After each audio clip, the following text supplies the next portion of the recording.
Hi friends, welcome to Saju's Tasteland. എല്ലാവർക്കും സജൂസ് ടേസ്റ്റ്ലാൻഡിലേക്ക് സ്വാഗതം. ഇന്ന് ഞാൻ കുറച്ച് വെറൈറ്റി ആയിട്ടുള്ള ഒരു ഉപ്പുമാവിൻ്റെ റെസിപ്പിയാണ് നിങ്ങളടുത്ത് ഷെയർ ചെയ്യുന്നത്. നമ്മൾ റവ വെച്ചിട്ടല്ല ഈ ഉപ്പുമാവ് ഉണ്ടാക്കുന്നത്, ഗോതമ്പ് പൊടി വെച്ചിട്ടാണ് ഞാൻ ഈ ഉപ്പുമാവ് ഉണ്ടാക്കി കാണിക്കുന്നത്. വളരെ പെട്ടെന്ന് തയ്യാറാക്കി എടുക്കാൻ പറ്റുന്ന എന്നാൽ വളരെ ടേസ്റ്റി ആയിട്ടുള്ള ഒരു ഉപ്പുമാവാണ് ഇത്. അപ്പോൾ നമ്മളിത് ഉണ്ടാക്കിയെടുക്കുന്നത് ഗോതമ്പ് പൊടി അങ്ങനെ ഡയറക്റ്റായിട്ട് പച്ചവെള്ളത്തിൽ അങ്ങനെ നനച്ച് കുഴച്ചെടുക്കുകയല്ല ചെയ്യുന്നത്. ഒരു പ്രത്യേക രീതിയിലാണ് ഈ ഉപ്പുമാവ് ഉണ്ടാക്കുന്നത്. അപ്പോൾ അതിനായിട്ട് ഞാൻ 2 കപ്പ് ഗോതമ്പ് പൊടി എടുക്കുന്നുണ്ട്. അതിൽ നിന്ന് 1 കപ്പ് ഒരു മിക്സിയുടെ ജാറിലേക്ക് ചേർത്ത് കൊടുക്കുക. അപ്പോൾ നമുക്കിത് 2 കപ്പ് ഗോതമ്പ് പൊടി ഒരുമിച്ച് ചേർത്ത് കഴിഞ്ഞാൽ നമുക്കിത് നനച്ചെടുക്കാനായിട്ട് കുറച്ച് പ്രയാസമായിരിക്കും. അതുകൊണ്ടാണ് 2 പ്രാവശ്യമായിട്ട് എടുക്കുന്നത്. ഇനി നമുക്ക് ഈ 2 കപ്പിലേക്ക് 1 ടീസ്പൂണ് ഉപ്പ് ആവശ്യമായിട്ടുണ്ട്. അപ്പോൾ പകുതി ഇതിലേക്ക് ചേർത്ത് കൊടുക്കാം. ഇനി ഞാൻ പറഞ്ഞല്ലോ, ഇതിൽ നനച്ചെടുക്കാൻ വേണ്ടിയിട്ട് ഞാൻ ചോറാണ് എടുക്കുന്നത്.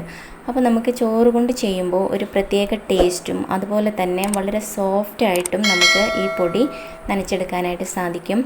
അപ്പോൾ ഒരു 4 സ്പൂണ് ചോറ് ഞാനിതിലേക്ക് ഇപ്പോൾ ചേർത്ത് കൊടുക്കുന്നുണ്ട്. എന്നിട്ടൊരു 3 സെക്കൻഡ് ജസ്റ്റ് ഒന്ന് വിപ്പ് ചെയ്തെടുത്താൽ മാത്രം മതി. അതിനുശേഷം നനഞ്ഞിട്ടുണ്ടോ എന്ന് നോക്കിയതിന് ശേഷം വീണ്ടും നമുക്ക് ചോറ് ചേർത്ത് കൊടുക്കാവുന്നതാണ്. 1 സ്പൂണ് കൂടി ഞാനിതിലേക്ക് ചേർത്തിട്ടുണ്ട്. അപ്പോൾ 5 സ്പൂണ് ചോറാണ് ഞാൻ ഇപ്പോൾ ഇതിലേക്ക് ചേർത്തിരിക്കുന്നത്. അപ്പോൾ നമ്മുടെ പൊടി ഇതുപോലെ നന്നായിട്ട് കിട്ടിയിട്ടുണ്ട്. ഇനി ബാക്കി കൂടെ അതേ രീതിയിൽ തന്നെ നമുക്ക് ചെയ്തെടുക്കാം. അപ്പോൾ എന്താണെന്ന് വെച്ച് കഴിഞ്ഞാൽ, നമ്മൾ എടുക്കുന്ന ചോറ് അതുപോലെ തന്നെ ഗോതമ്പ് പൊടി ഇതിനൊക്കെ അനുസരിച്ച് ഇതിൻ്റെ നനവിൽ ചെറിയൊരു മാറ്റമൊക്കെ അങ്ങോട്ടും ഇങ്ങോട്ടൊക്കെ ഉണ്ടാവും കേട്ടോ. അത് നിങ്ങൾ ശ്രദ്ധിക്കണം. അപ്പോൾ ഈ ഒരു രീതിയിലാണ് നമുക്കിത് കിട്ടേണ്ടത്.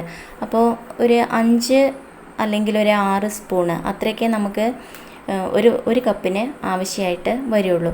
ഇപ്പോൾ നമ്മൾ 2 പ്രാവശ്യമായിട്ടാണ് ഇത് നനച്ചെടുത്തിരിക്കുന്നത്. അതുകൊണ്ട് തന്നെ ഇത് നന്നായിട്ടൊന്ന് മിക്സ് ചെയ്തെടുക്കണം.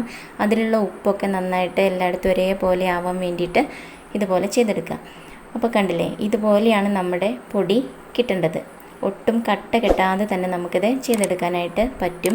ഇനിയിപ്പോൾ ഞാനൊരു ഇഡ്ഡലി തട്ടിൽ കുറച്ച് വെള്ളം ചൂടാവാനായിട്ട് വെച്ചിട്ടുണ്ടായിരുന്നു. ഇപ്പോൾ ഈ തട്ടിൻ്റെ മുകളിലേക്ക് ഒരു വാഴയില ഇങ്ങനെ വെച്ച് കൊടുക്കുന്നുണ്ട്.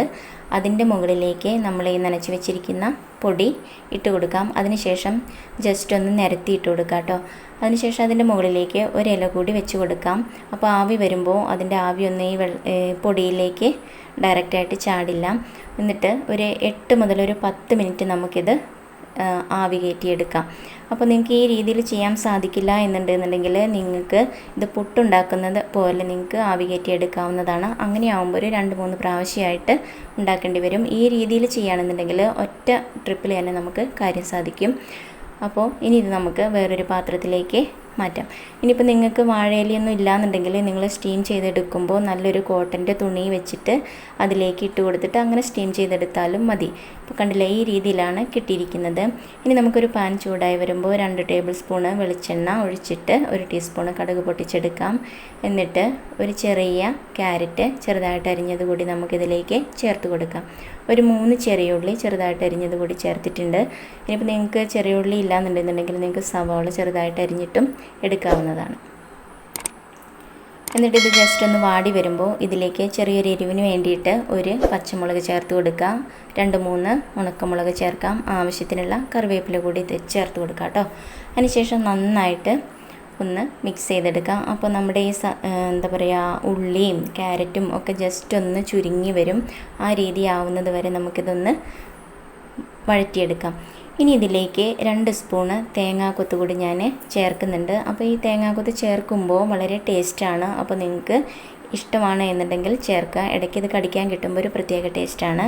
അപ്പോൾ ഇതിൻ്റെ കളറ് ജസ്റ്റ് ഒന്ന് മാറി വരണമെന്നുണ്ടെങ്കിൽ, നന്നായിട്ട് ഫ്രൈ ആവണമെന്നുണ്ടെങ്കിൽ നിങ്ങൾ കടുക് പൊട്ടിച്ചതിന് ശേഷം തേങ്ങാക്കൊത്ത് ചേർക്കാവുന്നതാണ്. അതുപോലെ തന്നെ നിങ്ങൾക്ക് കളർ ആവശ്യമാണെന്നുണ്ടെങ്കിൽ കുറച്ച് മഞ്ഞൾപ്പൊടി കൂടി ചേർക്കാവുന്നതാണ്. ഞാനിപ്പോൾ മഞ്ഞൾപ്പൊടി ഇതിലേക്ക് എടുത്തിട്ടില്ല. ഇനി നമുക്കിതിലേക്ക് ഇതൊഴിച്ച് കൊടുക്കാം കേട്ടോ. ഇനി നന്നായിട്ട് മിക്സ് ചെയ്തെടുക്കണം. നമ്മുടെ ഈ വെളിച്ചെണ്ണ അതുപോലെ തന്നെ ക്യാരറ്റ് എല്ലാം നമുക്കിതിൽ നന്നായിട്ട് മിക്സായി കിട്ടണം. അപ്പോൾ നല്ല പോലെ തന്നെ മിക്സ് ചെയ്തെടുക്കാം. അപ്പോഴാണ് നമ്മുടെ ഉപ്പുമാവ് നന്നായിട്ട് പെർഫെക്റ്റായിട്ട് വരുള്ളൂ. അപ്പോൾ നിങ്ങളിത് ചെയ്യുമ്പോൾ വെളിച്ചെണ്ണയിൽ തന്നെ ചെയ്യാനായിട്ട് നോക്കുക. അങ്ങനെയാണ് ഒന്നുകൂടി ടേസ്റ്റ്. അതല്ലാന്നുണ്ടെങ്കിൽ നിങ്ങൾക്ക് അത് പറ്റില്ല എന്നുണ്ടെങ്കിൽ മറ്റേതെങ്കിലും ഓയിലിൽ ചെയ്യാവുന്നതാണ്. പക്ഷേ വെളിച്ചെണ്ണയിൽ ചെയ്തെടുക്കുമ്പോൾ ഒരു പ്രത്യേക ടേസ്റ്റാണ്. ഇപ്പോൾ കണ്ടില്ലേ, ഇതുപോലെയാണ് നമ്മുടെ ഉപ്പുമാവ് കിട്ടിയിരിക്കുന്നത്. വളരെ ടേസ്റ്റിയാണ്. ഒട്ടും കട്ട കെട്ടുക ഒന്നും ചെയ്തിട്ടില്ല. ഇത് നനയ്ക്കാനായാലും നമുക്ക് വെള്ളത്തിൻ്റെ ആവശ്യമൊന്നുമില്ല. വളരെ പെട്ടെന്ന് മിക്സിയിൽ തന്നെ നമുക്ക് തയ്യാറാക്കി എടുക്കാനായിട്ട് സാധിക്കും. അപ്പോൾ ഇത് സെർവ് ചെയ്യുമ്പോൾ തന്നെ നിങ്ങൾക്ക് മനസ്സിലാവുന്നുണ്ടാവും, വളരെ ടേസ്റ്റിയാണ്. അതുപോലെ തന്നെ വളരെ സോഫ്റ്റ് ആയിട്ടുള്ള ഉപ്പുമാവാണ് കേട്ടോ. അപ്പോൾ ഈ രീതിയിൽ നിങ്ങൾ ഉണ്ടാക്കിയിട്ടില്ല എന്നുണ്ടെങ്കിൽ ഈ രീതിയിൽ തന്നെയൊന്ന് ഉണ്ടാക്കി നോക്കൂ കേട്ടോ. ഇത് പപ്പടത്തിൻ്റെ കൂടെയോ പഴത്തിൻ്റെ കൂടെയൊക്കെ വളരെ ടേസ്റ്റി ആയിട്ട് നമുക്ക് കഴിക്കാനായിട്ട് സാധിക്കും. ഇനിയിപ്പോൾ ഇതൊന്നുമില്ല എന്നുണ്ടെങ്കിലും വളരെ ടേസ്റ്റാണ് ഈ ഉപ്പുമാവിന് ഉള്ളത്. അതുപോലെ വീഡിയോ ഇഷ്ടമായാൽ ലൈക്ക് ചെയ്യാനും ഷെയർ ചെയ്യാനും കമൻറ്റ് ചെയ്യാനും ഒന്നും മറക്കരുത് കേട്ടോ. അതുപോലെ ചാനൽ സബ്സ്ക്രൈബ് ചെയ്യാത്ത എല്ലാവരും ചാനലൊന്ന് സബ്സ്ക്രൈബ് ചെയ്ത് വെച്ചോളൂ കേട്ടോ. തൊട്ടടുത്ത് കാണുന്ന കുഞ്ഞു ബെല്ല് കൂടി ഒന്ന് എനേബിൾ ചെയ്യണേ. എന്നാൽ ഞാനിടുന്ന പുതിയ വീഡിയോസ് എല്ലാം നിങ്ങൾക്ക് അപ്പം തന്നെ നിങ്ങളുടെ ഫോണിലേക്ക് കിട്ടും.